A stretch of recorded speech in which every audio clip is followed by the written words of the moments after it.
Hello everybody, once again Jadis Joe here, and we are going to look at The Witcher quick, fast, and in a hurry. I've been playing this game for about a week now, and it's absolutely got me enthralled. What do you say about it? It's an RPG, an open world RPG, with a great combat mechanic, and not only that, but the story is awesome. No matter if it's the main story or a side quest, or you're after treasure, the story is just amazing. And the greatest thing about the game that I found is one of those games that you can actually sit down with a significant other or a mother, because my mom got into this game, and the person watching it will have just as much fun as the person playing it. And that's really a big bonus for gamers who have significant others that may not exactly be into gaming. So that's awesome right off the bat. The combat in there is functional enough for somebody who's never played a game before, like my mother, and to be able to pick up the controller and actually play the game. But it's also deep enough to where an experienced player can actually do more in combat and, be cooler at it and actually survive and be able to go from one fight to the other without having to worry about health. Now, the coolest thing, as we see now in the videos, the coolest thing that I've actually had a lot of fun with was the Witcher Sense. The Witcher Sense is pretty much a special vision where you can track blood stains, or you can see where enemies are at before you actually run into them.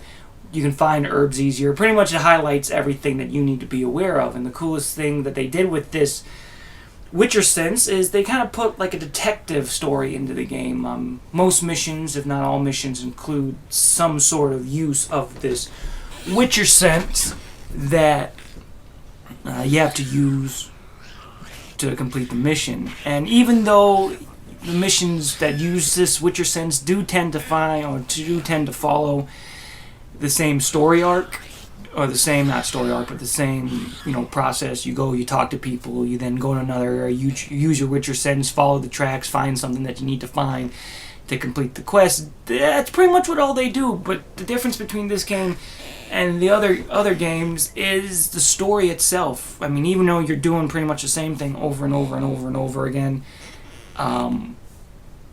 this game really actually makes you feel like you're helping somebody, or like somebody's really concerned about this person that's missing, so you better go do it. So it really offsets the fact that deep in your brain, you're doing the same thing over and over again. Really, that's the same thing with all the main missions and all the side missions. It's pretty much go someplace, find something, kill a few things, and complete the mission. But as I said before, what really separates this from other games is you actually kind of care about the peasant or care about the main character that is sending you on this quest, and you kind of want to do this quest to see how the world will change or how people will act towards you if you do this quest. And that's what really keeps you going. And plus, on top of that, there's hundreds of things to craft. There's potions, there's swords, there's armor, there's other stuff. During this video, I was actually going to go look for the Ursine silver sword, because I wanted that. I wanted to make it. But I came across another quest and decided to go do that quest. So I went on and did that. And that's really the great thing about the game. Is another wonderful thing about the game is that you could be going to do something. You can be going to point A, but along the route to point A, you pick up, 2-3 other things to do, and you can choose to go do that if you want. And you can always come back to it later if you wish. Which is, I actually have a lot of level 14, level 12 quests that I want to go back and do. One of the only nitpicks about this game is the fact that because the game's so huge and the world's so open, you really kind of pass a lot of quests that you can do. Like, the whole reason why I have a lot of, 12, 13, 14 level quests is because I was tooling around the world, running around the world, and picked up a quest and it was like level 12. And when I really could have used that quest when I was level 12 to level up, I couldn't find it for whatever reason. So yeah, that's my only real gripe about the leveling system, is you really come across, at least in my case, I came across quests that were useful, 5-6 levels back.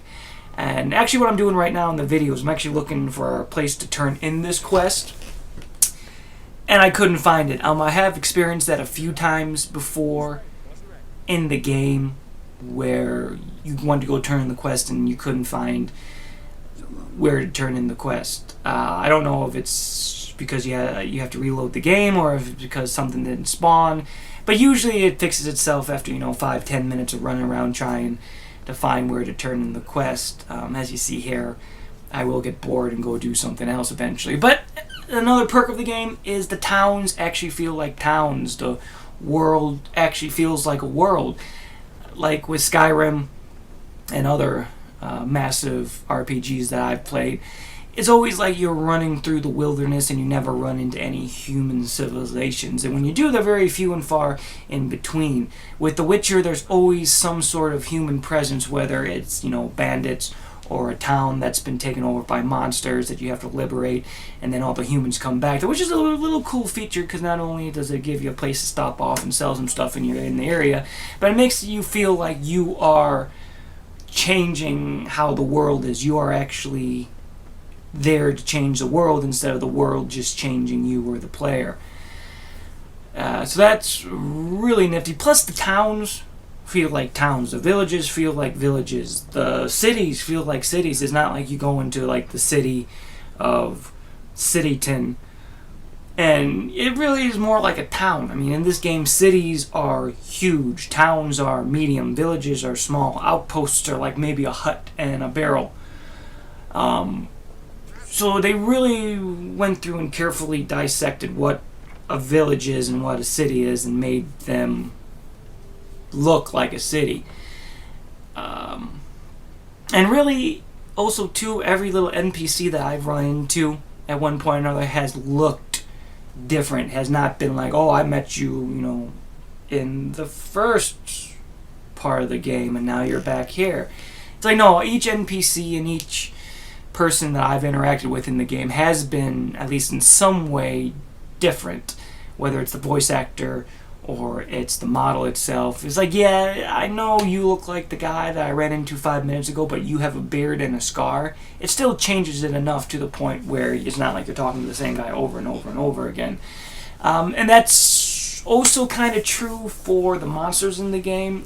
There's a bunch of variation to the monsters. However, you do run into the same monsters over and over again, like the drowners and the neckers and the sea hags will pretty much be, and wolves and wild dogs pretty much will be the monsters you run into. Those are like the main minion creatures that you find yourself fighting over and over and over and over and over again. So yeah, but even then, at that point, it makes sense, because you won't run into drowners unless if you're close to a water source or you're close to a water supply, because the myth of the drowners is that they drown people close to water. So it's weird if you run into a drowner that's not close to water, which you never do. Usually if you're inland more, you run into wolves or neckers or other stuff. But then again, even though you run into those over and over and over again, there is enough mythical creatures, or as they call them in the game, relic creatures, that you run into that really spark your interest and go, oh wow, that's a cool character design or creature design, and I really don't want to run into them or piss them off if I do. So the character design, even though it does run into that niche where you run into the same creatures over and over and over again, it really spices it up when you run into a big creature or a rare creature. And as I said before, I guess when I'm still trying to figure out where the hell I'm going, this is where I get bored and decide to go do another quest. Is, as I said, you tend to do the same thing over and over again in the quest missions. It's go find this, kill that, come back, turn it in. The stories are amazing. I know I've said this before in other videos and before in this video, but really what separates this game from other games is the story, because the main stories are just crazy and deep and dark, and never really turn out the way you think they're going to turn out. And that's really one of the things that excited me most about the story in the game. Like A Matter of Family. Oh man, that's one of my favorite stories. Family Matter is one of my favorite stories. Now we're going to talk about the world itself. The world itself is dark, it's dank, it's what you expect from a medieval fantasy. And the game's really good about desensitizing you towards everything that's happened in the game, because like early on in the game you run across a huge battlefield, littered with corpses, and I'm like, oh, that's horrible. Oh, but their corpses can be looted. All right, so loot, and then throughout the game you run into pile of corpses that have been, are being burned. You run into, random corpses in the woods, and it really makes you feel like this world you live in, no matter how gorgeous the nature is or how large the cities are, is really a dark and dank and depressing place. But even though you know that in the back of your head, you still want to continue playing the game. It's a weird paradox that has some probably psychological mumbo-jumbo behind it, but it's fun. I mean, even though you're living in this world where there's death, decay, and monsters and war and famine, you still want to play, or still want to reside in it, still want to play it. And to me, that's awesome, because not too many games do that. Not too many games actually have you want to play a game so you know what happens. So not all games make you feel like you have a stake in the world. Now,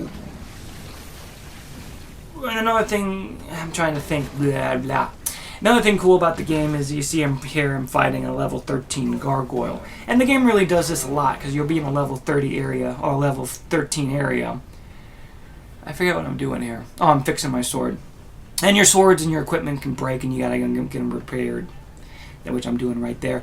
But as you see, I was fighting a level 13, and this is a level 30 golem. The game actually does that a lot. You'll be running around, an area where the monsters are, let's say around level 13, and then all of a sudden you come across the level 29, level 30, level 35 monster, and you gotta run away from it, or you gotta try to survive it. Which I'm doing in this case. I'm booking my way through the door, which was lucky because the pattern for the silver sword was in here. So it really kind of throws little small creatures at you, but then you may also have to worry about this larger creature in the area. But we're actually coming up to the end of the video, I believe, at this point. So long story short, this is a game that I have thoroughly enjoyed. Even though the few things are negative about it, it doesn't really stop you from enjoying it. I definitely am going to come back and play this game again. I'm so excited though, because Earth Defense Force comes out soon. I'm definitely going to play the hell out of that game. But this game, in my opinion, it's playable. It's fun, it's exciting, and I really enjoy it. But once again, I'm Jadis Joe. Thanks for watching. If you like this video, press the like button down below. If you want to subscribe to my channel to see everything that I do, please do. But more importantly, as always, have fun and be safe. Thanks for watching. Gotta grab the controller.